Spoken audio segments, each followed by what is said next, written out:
जय हिंद साथियों, नमस्कार। अभी आपने देखा था कि इंडिया का जो रुपया था वो इतना गिर गया था कि $1 के बराबर 91 पार चला गया। अब आरबीआई ने एक फिर बड़ा फैसला लिया था कि ऐसे तो 100 पार भी जा सकता है, 100 पार भी जा सकता है $1 बराबर। तो आरबीआई ने $12 अरब लगभग में उसको बेच दिया, ताकि जो इंडियन रुपीज है ना, उसको थोड़ी सी सहूलियत मिल जाए।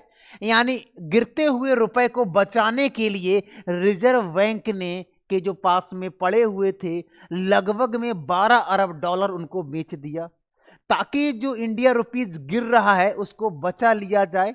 और लगातार ये चर्चा में रहा था। अभी कुछ समय पहले, लगभग पिछले 2 वीक में लगातार हर एक न्यूज चैनल पर, हर एक प्लेटफॉर्म पर यह देखने को मिला था कि इंडियन रुपीज पार चला गया था।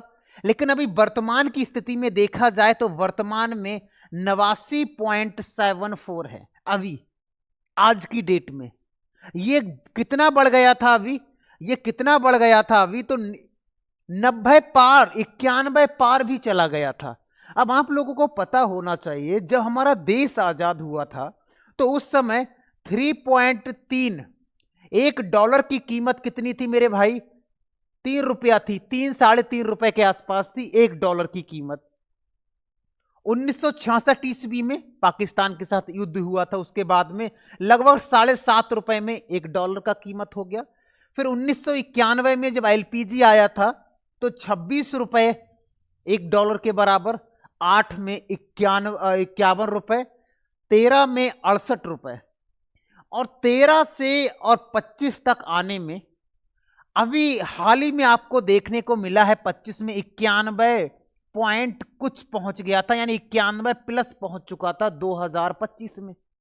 तो इसी को कम करने के लिए आरबीआई के पास बहुत सारा भंडार था, डॉलर वगैरह खरीद रखे थे।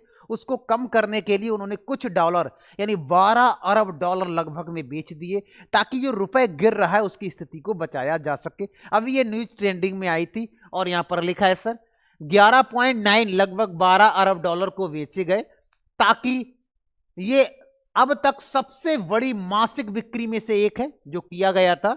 और यहां पर सारा चीज लिखा हुआ है कि कितना डॉलर आरबीआई के पास में था और कितना डॉलर इन्होंने बेच दिया, ताकि रुपए की स्थिति को मजबूत किया जा सके, जो रुपए लगातार गिर रहा है उसको सही किया जा सके। ठीक है, यहां पर ये सारी चीजें लिखी हुई हैं, बहुत सारी चीजें।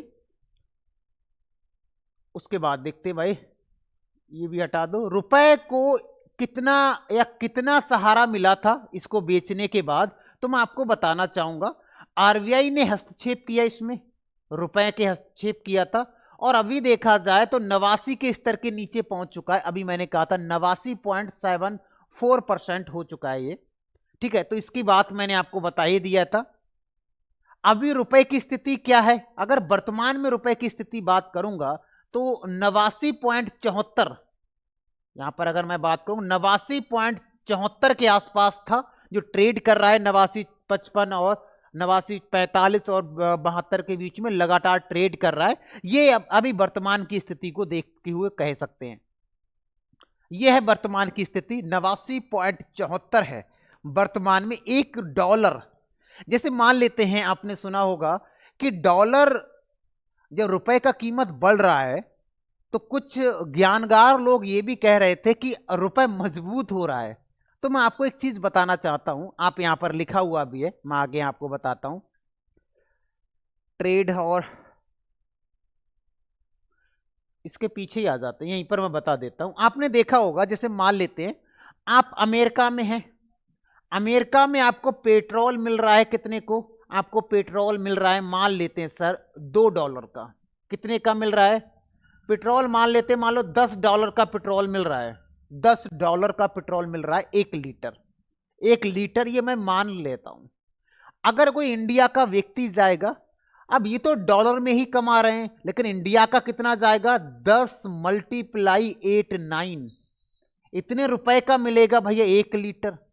तो कहने का मतलब, अगर जो विदेशों से वस्तुएं आ रही हैं, चाहे अमेरिका से या अमेरिका के कांटेक्ट में जो देश हैं, जो डॉलर वाले देश हैं, वहां से जो भी चीज हमको आ रही है, तो हमको सस्ता पड़ेगा या महंगा पड़ेगा? भाई हमको बहुत महंगा पड़ेगा। आम आदमी के लिए डीजल, कपड़ा, गाड़ी, हर एक चीज महंगी होने वाली है कुछ समय के बाद, आप देख लेना। क्योंकि लगातार जब रुपए गिरेगा तो डॉलर बढ़ेगा, तो कहने का मतलब कीमतें बढ़ जाएंगी, और जब कीमतें बढ़ जाएंगी तो हमको हर एक चीज में कीमत बढ़ी हुई नजर आएगी। और एक मोहतरमा कह रही थी, जिनका नाम आप अच्छे से जानते होंगे, जूही चावला, वो कहती हैं कि डॉलर यानी जो अंडरवियर होता है बॉयज का डॉलर, तो डॉलर की जगह अगर रुपया होता तो वो गिरता रहता। अच्छे को डॉलर है, इन्होंने कहा, जो गिरता ही नहीं है, रुपए गिरता। उन्होंने सीधा कहा अगर वो अंडरवियर का नाम रुपए होता तो गिर जाता। ये कहती है मोहतरमा, इनका नाम आप जानते ही हो भाई, और बॉलीवुड सिनेमा की एक समय में बहुत शानदार हीरोइन रहा करती थी।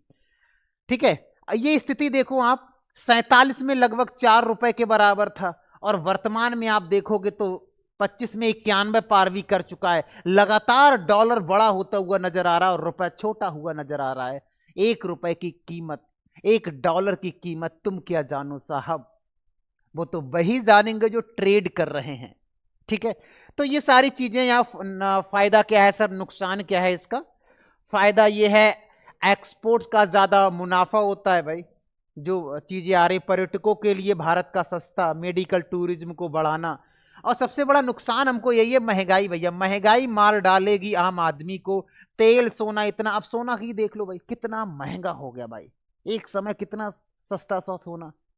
आप भी सोच, जब छोटे हो गए तो सोना ऐसे होगा 5-7-10 हजार को एक तोला, और आज देख लो लाख प्लस है। ठीक है, विदेशों में पढ़ाई और घूमना महंगा बहुत हो जाएगा, क्योंकि डॉलर में खर्च कर रहे हो ना बाहर जाकर, रुपए में बाहर डॉलर खर्च हो रहा है, लेकिन हम कमा रुपए रहे हैं, और रुपए की कीमत वैसे भी कम है, इसलिए सारी चीजें महंगी हो जाएंगी।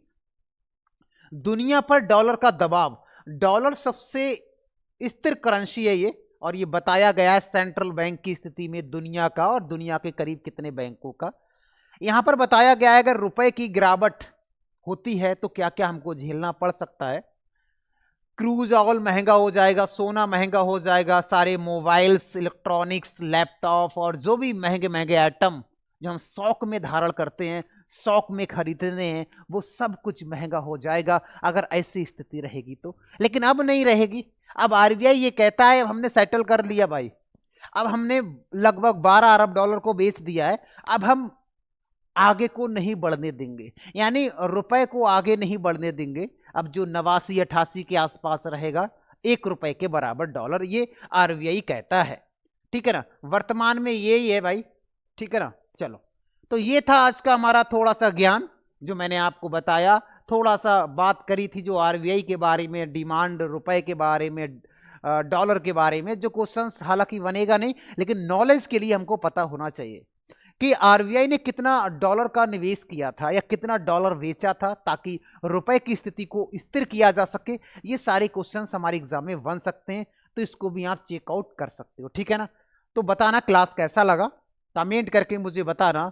आरबीआई को इससे क्या फायदा होगा और आरबीआई को इससे नुकसान क्या होगा, ये मुझे कमेंट करके आप लोग बताएंगे। देखते हैं इकोनॉमिक्स में कौन कितना ज्ञानी है, कमेंट करना, देखते हैं सर।